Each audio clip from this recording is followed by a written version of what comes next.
Bismillahirrahmanirrahim. Assalamualaikum warahmatullahi wabarakatuh. Alhamdulillahirabbil alamin. Wassalatu wassalamu ala asyrofil anbiya'i wal mursalin, nabiyyina wa sayyidina Muhammadin sallallahu alaihi wasallam wa ala alihi wa ashabihi wa man tabi'ahu bi ihsanin ila yaumiddin. Terima kasih atas kehadirannya untuk Bapak Usman Sirajuddin. Selamat datang di sidang munaqashah skripsi program studi pendidikan agama Islam Sekolah Tinggi Agama Islam Sirajul Falah Bogor, ya. Ini adalah hari terakhir untuk ujian munaqashah. Seperti biasa, ya, nanti akan ada Pak Dr. Jamil BMM, ya, dengan saya untuk review dan juga munaqashah. Munaqashah itu tanya jawab sebenarnya, ya, terkait dengan hasil penelitian, ya, tugas akhir dalam skripsi yang sudah dilaksanakan. Baik, seperti biasa juga dalam sidang munaqashah ini bagi mahasiswa dipersilakan untuk mempresentasikan materinya, ya, lebih kurang selama 5 sampai 10 menit, ya, fokus kepada metode penelitian yang digunakan, kemudian uji apa saja karena ini kan kuantitatif, ya, sampai kepada hasilnya, ya. Baik, meneman waktu, saya persilakan kepada Bapak Usman Sirajuddin untuk mempresentasikan hasil dari penelitiannya. Kami persilakan. Assalamualaikum warahmatullahi wabarakatuh. Waalaikumsalam warahmatullahi wabarakatuh. Ar-Rahmanir-Rahim. Baik. Allahumma shalli ala sayyidina Muhammad wa ala ali sayyidina Muhammad. Rabbi shrah li sadri wa yassir li amri wa hlul lisani yafqahu qawli. Yang terhormat, yang saya muliakan dan saya banggakan, Bapak dosen penguji, Bapak Dr. Wisno, MBI, yang semoga Allah merahmatinya.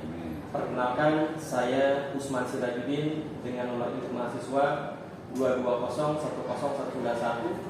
Pada kesempatan ini saya akan memaparkan hasil penelitian yang berjudul Peran Orang Tua Gen Milenial dalam Pembinaan Akhlak Anak di Era Digital di Kelurahan Cibadak, Kecamatan Tanah Sariah, Kota Bogor. Penelitian ini dilatar belakangi oleh perkembangan teknologi digital yang semakin pesat dan berdampak pada kehidupan anak. Anak-anak saat ini tumbuh dalam lingkungan yang dekat dengan internet, media sosial, dan berbagai perangkat digital. Kondisi tersebut memberikan manfaat, tapi juga menghadirkan tantangan terhadap pembinaan akhlak anak.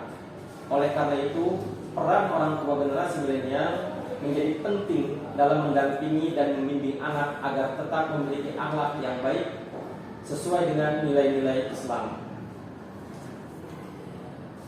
Penelitian ini berfokus pada satu rumusan masalah, yaitu apakah terdapat pengaruh peran orang tua gen milenial terhadap pembinaan akhlak anak di era digital. Variabel X dari penelitian ini adalah peran orang tua generasi milenial yang diukur melalui 6 indikator, yaitu pendidik, teladan, pembimbing, pengawas, fasilitator, dan digital parenting. Sedangkan variabel Y adalah pembinaan akhlak anak yang meliputi akhlak kepada Allah, terhadap diri sendiri, sesama manusia, sosial, dan akhlak digital. Penelitian ini menggunakan pendekatan kuantitatif dengan metode survei. Sampel penelitian berjumlah sekitar 98 responden yang merupakan orang tua gen milenial di Kelurahan Cibadak, Kecamatan Tanah Sariah, Kota Bogor. Data dikumpulkan melalui angket dan dianalisis menggunakan regresi linear sederhana dengan bantuan SPSS versi 26. Responden penelitian berjumlah 98 orang, terdiri dari 60 perempuan dan 38 laki-laki. Usia responden berkisar antara 33 hingga 42 tahun. Tingkat pendidikan yang bervariasi mulai dari SD hingga perguruan tinggi dengan latar belakang pekerjaan yang beragam. Hasil analisis deskripsi menunjukkan bahwa peran orang tua gen milenial berada pada kategori baik dengan nilai rata-rata 88,29, dan pembinaan akhlak anak di era digital juga berada pada kategori baik dengan nilai rata-rata 92,90. Sebelum melakukan pengujian hipotesis, dilakukan uji prasyarat analisis. hasil menunjukkan bahwa data berdistribusi normal, hubungan antar variabel linear dan data homogen, tidak terjadi heteroskedastisitas maupun autokorelasi. Dengan demikian, model regresi memenuhi syarat yang untuk digunakan. Berdasarkan hasil regresi linear sederhana, diperoleh nilai korelasi sebesar 0,202 yang menunjukkan hubungan positif dengan kategori rendah. Nilai koefisien determinasi sebesar 0,041 menunjukkan bahwa peran orang tua memberikan kontribusi sebesar 4,1% terhadap pembinaan akhlak. Hasil penelitian menunjukkan bahwa peran orang tua generasi milenial berpengaruh signifikan terhadap pembinaan akhlak anak di era digital. Namun, kontribusinya hanya sebesar 4,1%, sehingga pembinaan akhlak anak juga dipengaruhi oleh berbagai faktor yang lain seperti sekolahnya, teman sebayanya, media sosial, dan lingkungan masyarakat. Dalam perspektif pendidikan agama Islam, hasil penelitian ini memperkuat ajaran Islam bahwa orang tua merupakan pendidik pertama dan utama bagi anak.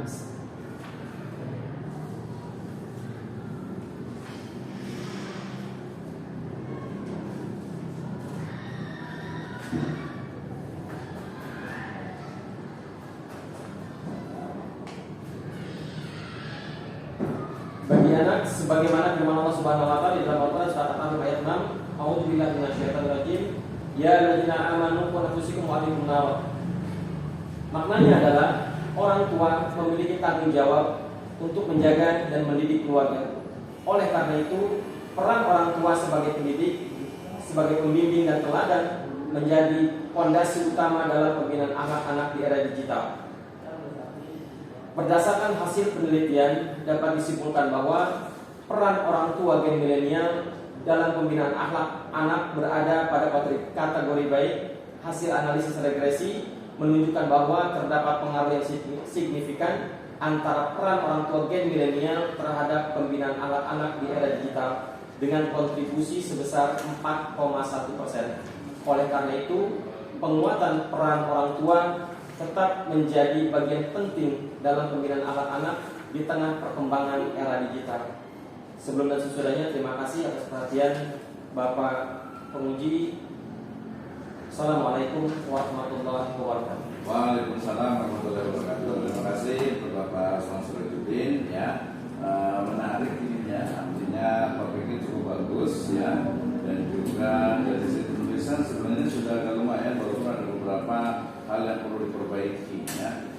Pertama ya mungkin dua saja ya dari saya ya. Pertama itu terkait dengan penulisan sebenarnya sih dari mulai awal tadi itu yang di sini sudah benar sih, yang di Barisan itu udah kecamatan benar ya. Di sini biasanya kalau umpamanya ini ada sarjana pendidikan agama Islam, tapi biasa nanti dia pedomannya sih sama yang Hijriah sama Masehi itu pakai titik ya. Kemudian tadi saya masih agak ragu dengan istilah peran gitu ya. Karena di sini kalau istilah terhadap, kalau yang beberapa itu dalam, karena mungkin ini kayaknya kalau saya lihat kayaknya perubahan dari kualitatif ke kuantitatif ya.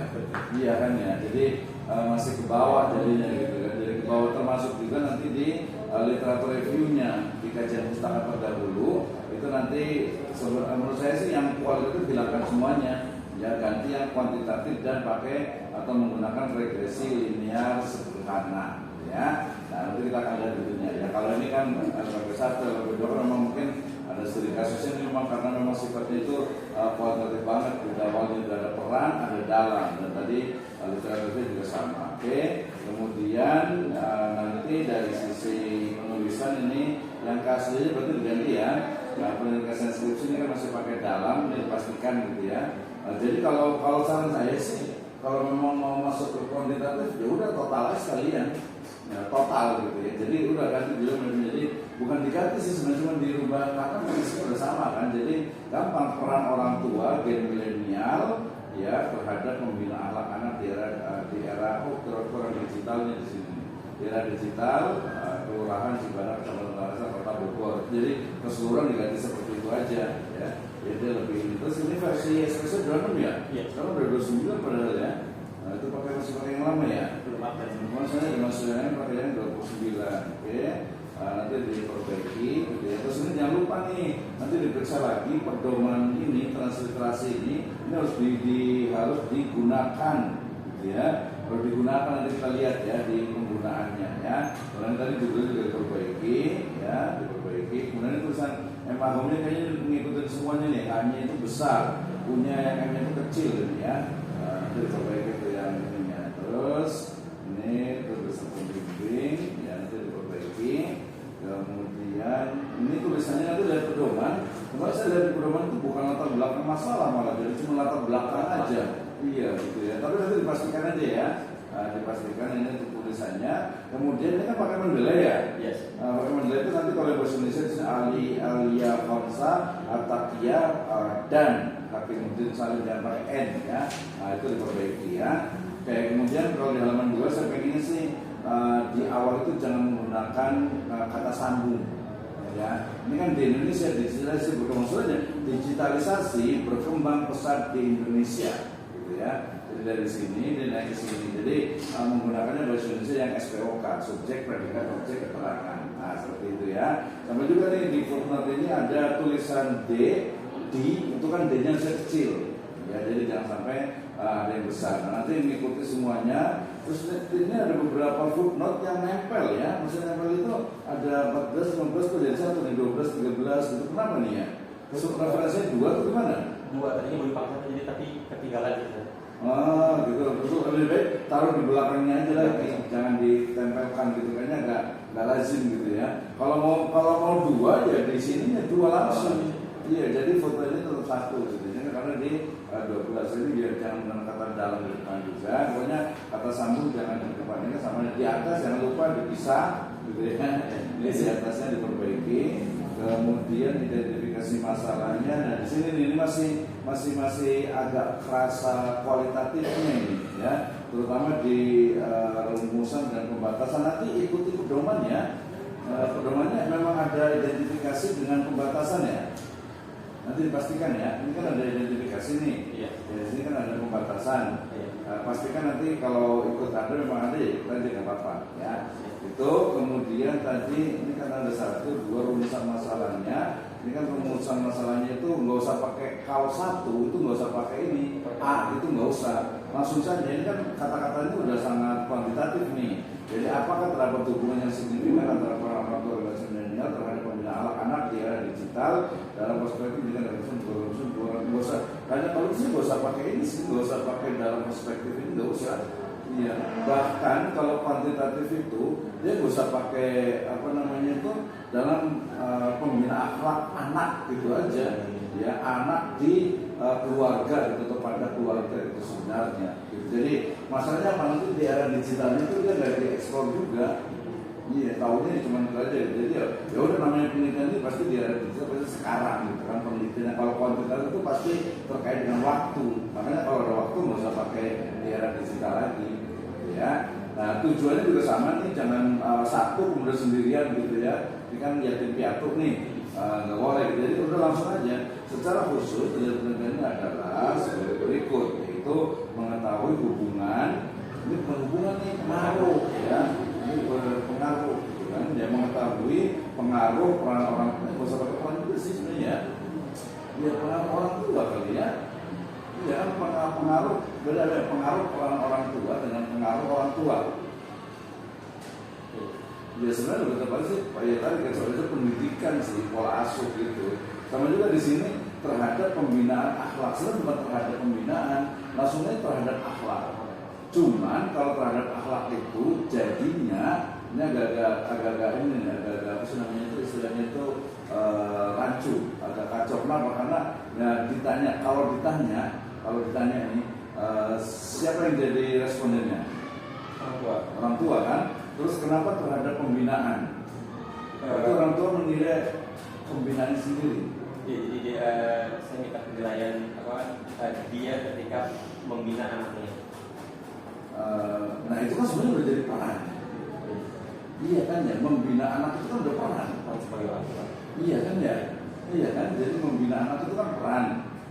Terus terhadapnya Ya jadi agak nyambung gitu karena memang awalnya itu kalau umpamanya dalam itu menjadi kualitatif itu memang cocok tuh, artinya peran orang tua gen milenial dalam pembinaan akhlak. Nah itu tepat tuh, ya kan? Jadi peran orang tua, jadi bagaimana orang tua itu memosisikan dirinya dalam pembinaan. Kalau ini kan pengaruh orang tua dalam pembinaan, pengaruh orang tua dalam pembinaan. Orang tuanya itu, ya nanti kita lihat ya, nanti kita lihat tulisannya nih, nah, itu dari sisi kontennya sih. Nah itu kemudian ini yang peran orang tua dengan pembinaan akhlak. Nah, nanti bisa dengan lagi nih, biasanya ada memang ada second opinion gitu biasanya itu. Kalau di sini biasanya sama Pak Hasan Bisri biasanya untuk pastikan ini kita sih ngobrol gitu kan. Nah, bisa juga tuh. Nah, pendidikan terdahulu tadi ya, saran saya sih tadi kalau memang dia sudah kuantitatif ya contohnya kuantitatif semuanya. Jangan di bahasa fikih itu hilah fikih gitu ya. Hilah itu soalnya gini, kita mau meneliti kuantitatif gitu kan, dan kemudian yang dicari literatur reviewnya itu yang kualitatif.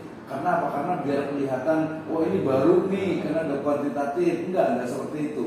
Tidak seperti itu. Jadi usahakan semua literatur review itu adalah kuantitatif, terutama yang menggunakan regresi linear sederhana gitu. Jadi nanti kita akan tahu, oh iya ternyata tentang pengenalan kita akan lihat. Coba saya mau tanya, kamu nakosan yang penelitiannya itu sama dari sisi metode yang mana? Yang di sini, harusnya ini pegang satu nih, gak apa-apa istilahnya nih. Yang tadi yang baru yang mana? Yang ini kali ya. Nah, coba yang ini kita lihat ya. Sukisno dia tentang parenting problem, enggak tuh ya. Kemudian Datu Zuhriya ini tentang pendidikan agama Islam membangun ketahanan keluarga, enggak juga. Kemudian Takia ini tentang strategies and challenge, itu enggak juga. Kemudian challenge of parenting ini enggak juga. Ya paling dia di digital eranya. Kemudian Sukari itu tentang tantangan pendidikan, enggak juga. Kemudian Muslimah Mujibur Rahman itu tentang problematika nilai moral, enggak juga. Kemudian Asnawan optimizing parenting, itu enggak juga. 10 jurnal Indonesia tentang pendidik generasi muda, enggak ada tuh.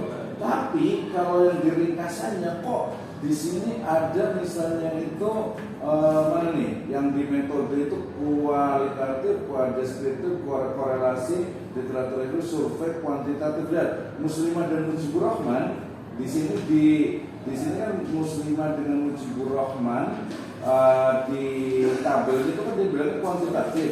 Tapi kalau di sini kan judulnya adalah apa nih judulnya itu? Problematika nilai moral dalam komunikasi akibat pengaruh media digital. Menjadi koordinasi persoalan dari pengetahuan media sebagainya dan fokus. Nah dia benar-benar kuantitatif atau enggak nih? Yang Muslimah ini 32 Muslimah Problem of Moral Values in Islamic Education in the Digital Era. Kayaknya judulnya itu kualitatif banget ya. Iya kan? Permasalahan nilai moral dalam pendidikan agama Islam di era digital. Kan nggak ada kuanti-kuantinya kan ya. Nah tapi kenapa di ringkasan itu dibilangnya kuantitatif ya? Jadi saya baca ringkasan-ringkasannya ya. Terus saya baca semuanya sih.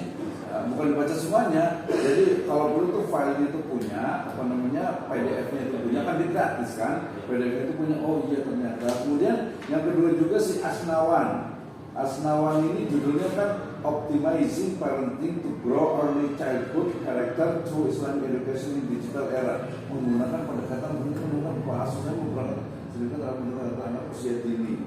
Nah ini dia, dari sini misalnya yang agak dekat lah berarti ya. Berarti nomor 7. Ya, judulnya itu adalah apa? Pola asuh, ya, pola asuh Islami terhadap apa? Terhadap pembentukan karakter anak usia dini gitu. Jadi dia memang lebih ke pola asuh, jadi bukan pembentukan karakternya gitu ya. Nah, di situ tuh. Nah itu bisa jadi contoh, bisa jadi istilahnya itu apa? Contoh, itu bisa jadi contekan lah bahasanya itu ya. Oke, kemudian ini nanti dinarasikan sedikit biar agak bagus ya, yang di sistematika narasikan ya biar agak bagus. Kemudian di bab 2 kajian pustaka. Ini paling nanti dari sisi ininya aja nih penulisannya beberapa masih pakai kata sambung di tengah, di depan gitu ya. Ini kan peran orang tua, sisi orang tua ini yang di halaman 21 itu dia ada yang tulisan di kapital semuanya, kayaknya nanti dari pedoman ya, Yes. kayaknya nggak ada deh kapital semuanya gitu ya. Nah, itu nanti diperbaiki, kemudian tulisan ininya juga nanti dibikin baku tulisan apa ya yang terjemahan termasuk ini pakai JPEG ya bahasa Arabnya ya. Iya. Nah, sebenarnya kalau bisa pakai itu lebih bagus sih, nanti juga bisa sih. Karena kapan ngopi dari teks saja lebih bagus sebenarnya. Ya, kemudian ini orang tua. Ya, ini juga sama nih di bagian bawahnya itu referensinya. Terus ini kan dokter Haji Abdul, tak usah pakai dokter sih biasanya itu langsung nama aja. Ya lagi ini udah profesor juga sih Abdul Nata. Nah, itu yang pakai yang lama kayaknya gitu ya. Nah itu diperbaiki. Kemudian dari sisi nanti semuanya seperti itu ya. Saya tidak sampai habiskan semuanya, nanti tinggal dibaca lagi. Ini kan banyak dalam-dalam gitu. Sekarang saya ingin penjelasan tentang ininya nih. Kita ngetes Pak Pak Usman ya, Pak Usman untuk ininya nih. Coba tadi yang dijelaskan ini kan langsung ke uji prasyarat. Kemudian saya tanyakan dulu. Jadi sebelum uji prasyarat, variabel itu kan diturunkan menjadi indikator. Dan indikator itu kemudian menjadi instrumen. Ya, tes apa saja yang dilakukan untuk membuktikan bahwa kuesioner itu memang layak untuk dibagikan. Silakan. Jadi kuesioner yang saya bagikan itu setelah diisi, Sebelum diisi, sebelum dibagikan. Jadi waktu itu saya langsung bikin saya. Iya, dia bikin betul kan dari indikator, dari variabel, turun ke indikator, turunkan instrumen. Instrumen itu sudah jadi pertanyaan. Nah, pertanyaan itu sebelum dibagikan itu diuji apa? Waktu itu saya nggak uji, jadi saya uji setelah saya ambil di validitas realitas setelah saya. Nah itu, jadi sebelum dibagi itu kan diuji dulu. Namanya uji validitas dengan reliabilitas, belum setelah kan? Kan sebelum dibagikan. Iya kan? Nah, apa yang dimaksud dengan uji validitas? Uji isinya itu penilai valid atau enggak? Valid. Tanda-tanda validnya kayak gimana? Jadi dianggap valid itu ketika apa gitu? Yang itu validitas ya, validitas. Yang satunya lagi apa? Reliabilitas. Reliabilitas itu apa sih? Reliable itu berarti Reliable, betul.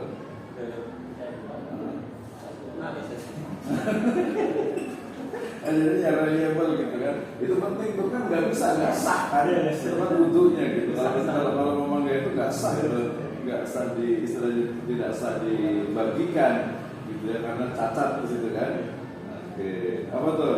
Jadi kemana ujinya hasilnya gimana? Jadi dari di bab 2 itu di bab 3 itu. Kan dari 30 butir itu setelah diuji validitas sama reliabilitas itu hasil jadi tinggal 14 butir ya. Oh, itu ya ini ya.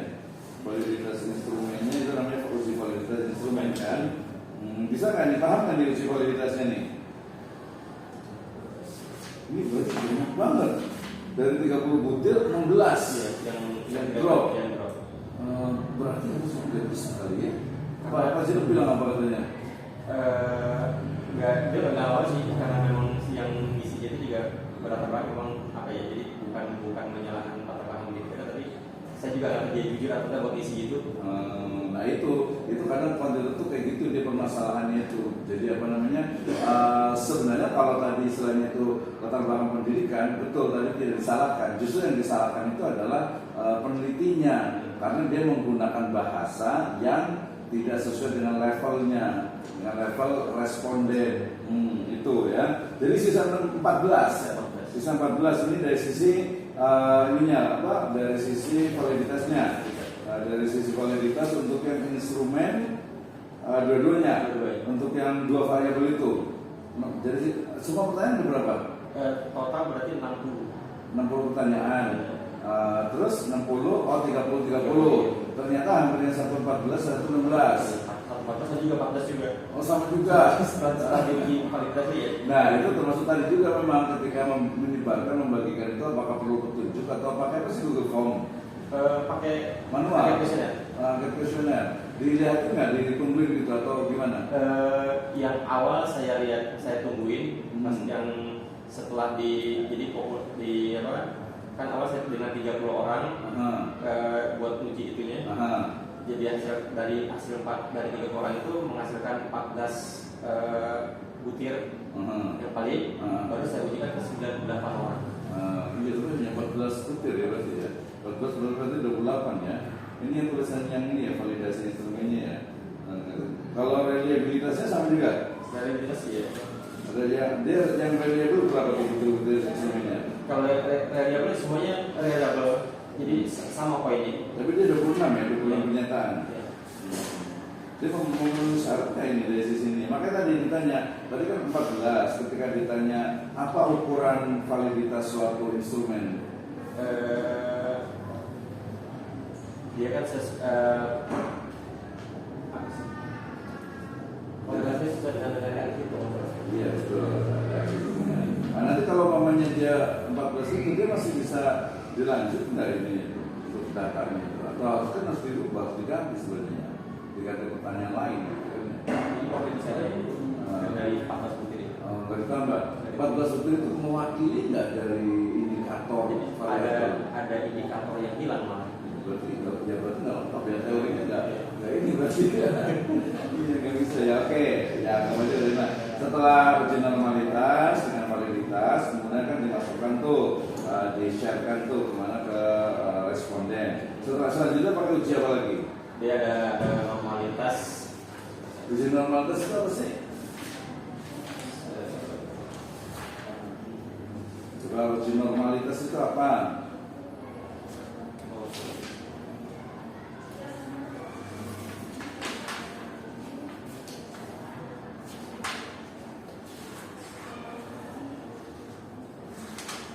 Ini di halaman 72.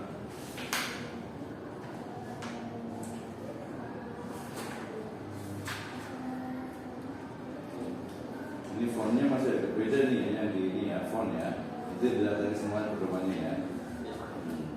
Si Inama Magdalena Sugiono. Sama dia halamannya nggak ada masalah, harus ada halaman deh setiap referensi itu. Jadi gimana uji normalitas itu apa sih? Saya nggak tahu Ustaz. Belum tahu ya ini ya.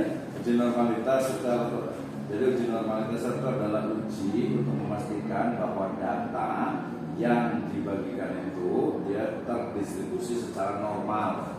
Ya, jadi bisa dilanjutkan tuh. Ini kan masuk uji prasyarat kan? Uji normalitas. Setelah uji normalitas bisa pakai Kolmogorov-Smirnov. Uji homogenitas. Apa itu uji homogenitas? Uji mengetahui bahwa data itu homogen atau enggak. Kira-kira hasilnya gimana tuh? Hasilnya homogen. Masa sih? Kayaknya harusnya nggak homogen deh. Karena dia ini kan ada uji satu lagi. Uji sebelum korelasi itu kan ada uji heteroskedastisitas. Gimana? Ketika diuji heteroskedastisitas itu dipakai Indonesia. Iya, makanya dia harus pakai uji hetero kan? Karena gini, kalau anak sekolah itu pasti homogen. Anak sekolah homogen tuh, tapi kalau orang tua dia rata-rata itu pasti hetero sih harusnya. Karena dia macam-macam dari kanan dia kan, dari pendidikan, kemudian juga dari pengetahuan, dari mungkin ekonomi, itu kan pasti beda-beda satu kelurahan itu kan, iya kan, beda-beda kan otomatis kan, nggak semuanya kaya, nggak semuanya miskin, nggak semuanya ini gitu kan. Nah itu tadi ada uji homogenitas untuk memastikan bahwa data itu memang dia homogen. Nah, ini harus diuji, harusnya hasilnya itu enggak dia, nggak homogen. Tapi ini hasilnya apa yang ini? Pas dimasukin ke positif. Iya. Iya. Bahwa data tersebut homogen. Apa ukuran homogen itu apa? Homogen itu apa sih?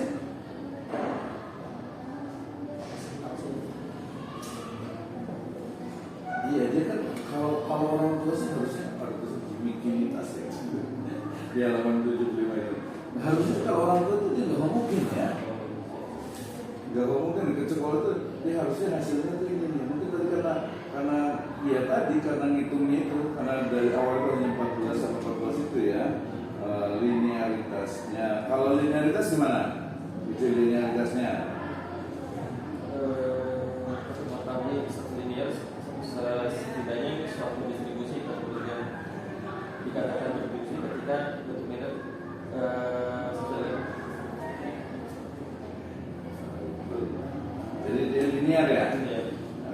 ukuran linear itu apa sih? Kalau bahasa sederhananya?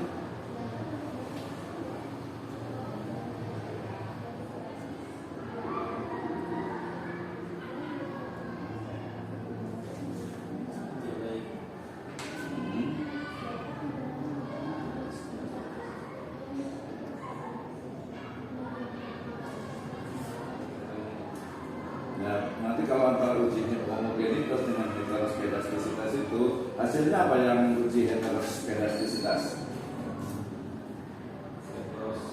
Enggak, salah 7. Hasilnya apa hasilnya?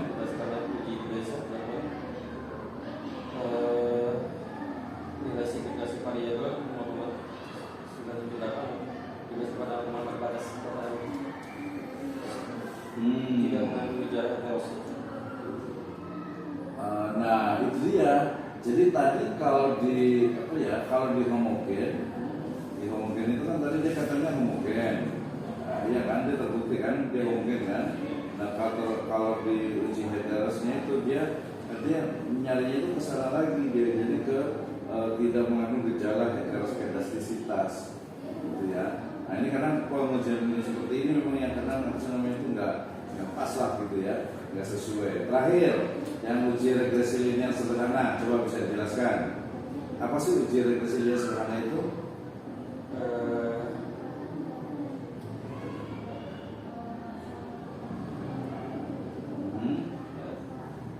Yang di halaman 78 apa itu uji analisis regresi linear sederhana? Uji regresi.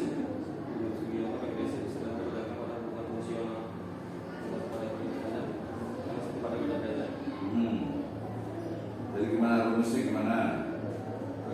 Jadi yang paling sederhana nih. Variabel dependen dikondisikan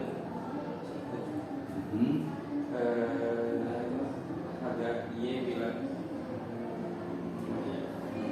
ini pada gimana? Y itu apa sih? Y di sini maksudnya Y cap ya.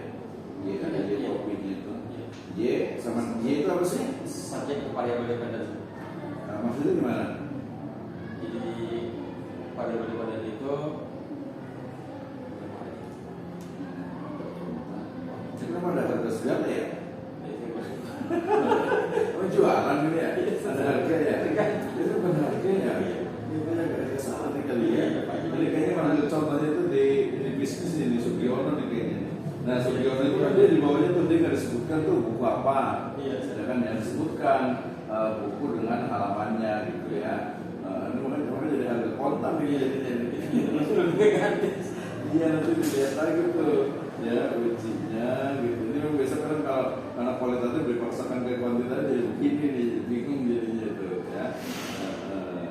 Kayak pengujian hipotesis, sekarang pengujian hipotesis itu sama sih di regresi itu juga tuh. Kalau regresi kan sama tuh, coba lihat ya. Yang atas itu kan analisis regresi linear sederhana, yang di bawah itu pengujian hipotesis. Pengujian hipotesis itu ya regresi linear sederhana, simple linear regression. Nah itu berarti mungkin di atas itu kayak rumusnya doang kali gitu ya. Padahal nggak perlu seperti itu sih. Kalau di bab 4 itu udah langsung hasil. Kalau mau di sini itu taruh di bab 3-nya gitu ya. Jadi hasilnya gimana? Regresinya, uji regresinya?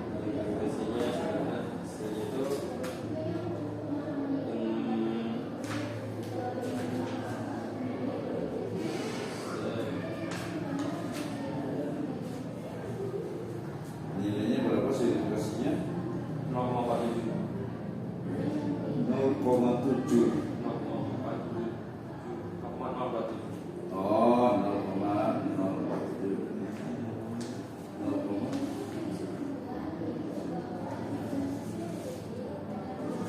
Ini kayaknya ada salah nih. Itu tadi pertama referensi terus di sini kita loncat ke halaman 80. Apa bedanya uji T dengan uji ini F? Ini uji T parsial atau parsial? Parsial. Parsial ya. Parsial. Apa bedanya uji T dengan uji F? Kenapa bisa dua-duanya nih yang digunakan? Kan biasanya salah satu. Ya, pas awal sih memang saya cuma pakai uji T. Terus dengan petunjuk pembimbing di si uji F itu dimasukkan aja gitu. Kenapa dimasukkan? Digunakan tidak? Karena tadinya kan dia kan pakai yang uji regresi determinasi yang berganda. Tapi pas saya lihat ini kan variabel X 1 gitu kan ya. Jadi itu tadi harusnya cuma pakai uji T aja, nggak pakai uji F. Benar, iya benar seperti itu. Tapi kenapa uji F-nya ditaruh juga di sini? Jadi ya sebenarnya saya masukin aja sih. Ya jangan, kalau nggak digunakan jangan dimasukin ya. Nanti salah malah jadinya gitu. Betul, jadi uji F itu untuk variabel yang lebih dari 2 untuk X-nya. Lebih tepatnya lebih dari 3 variabel. Kalau ini hanya 2 variabel, ya dia hanya uji T saja. Gitu. Gimana sih cara kerja uji T-nya nih? Cara uji T-nya gimana nih?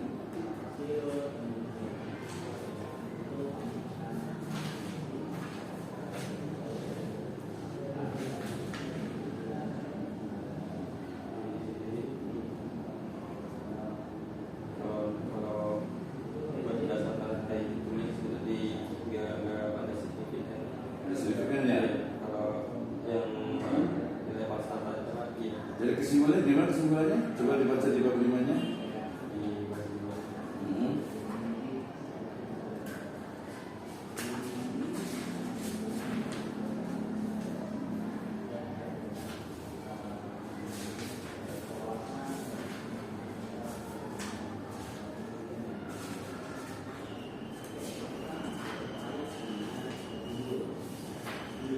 Kesimpulannya di bab 5 terakhir.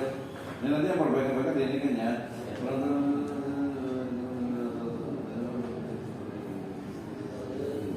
Ya, apa di ini kan cepetan 0, ini jadinya regresinya berarti korelasi 0,202 ya? Atau 0,03? Iya, yang hasil uji F.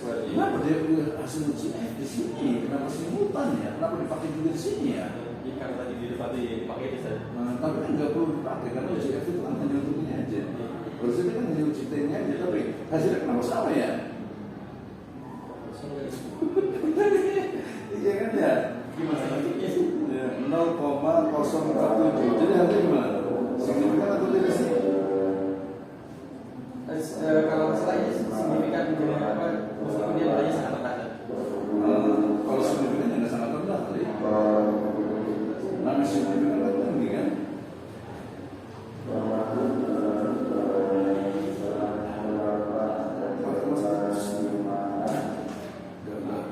Enggak, kalau misalnya salah hitungnya, nggak mungkin. Nanti sama Pak Andri nanti saya tambah lagi. Nggak mungkin 4,1, jangankan 4,1, 20% saja itu nggak diakui. Nggak diakui artinya itu 20 misalnya ya kalau promosi naik jabatan 20% nilainya nggak bisa. Itu kan cuma 25% kalau 20 kali. Ini apalagi 4,1%. Nggak mungkin, nggak bisa di luar penelitian, di luar project itu sebenarnya. Gitu ya. Tadi mau saya kasih nilai 90 nih, terus saya kasih nilai 89 aja ya. Oke, nih sudah, nanti tinggal nunggu Pak itu boleh keluar. Silakan ditutup dulu. Ya nanti ini nunggu Pak Dev tanda tangan. Nanti sebentar berisi tulisan depan. Silakan ditutup. Alhamdulillah aja. Alhamdulillahirobbilalamin. Sidang pertama saya telah berjalan dengan lancar. Insyaallah segala macam petunjuk yang disampaikan oleh dosen penguji Bapak Dr. Misnai menjadi perhatian buat saya dan pembelajaran ke depannya. Semoga apa yang disampaikan senantiasa menjadi keberkahan untuk kehidupan saya di masa depan. Demikian sidang pertama ini. Ya, Assalamualaikum warahmatullahi wabarakatuh. Terima kasih. Ini nanti diperbaiki dari tulisannya. Nanti kalau dari Pandai sih, kalau Pandai nggak banyak biasanya. Ya biasanya paling melihat dari sisi judulnya aja. Oke, silakan ya. Kita lanjut lagi. Ini boleh saya ambil? Yang ini ya boleh aja.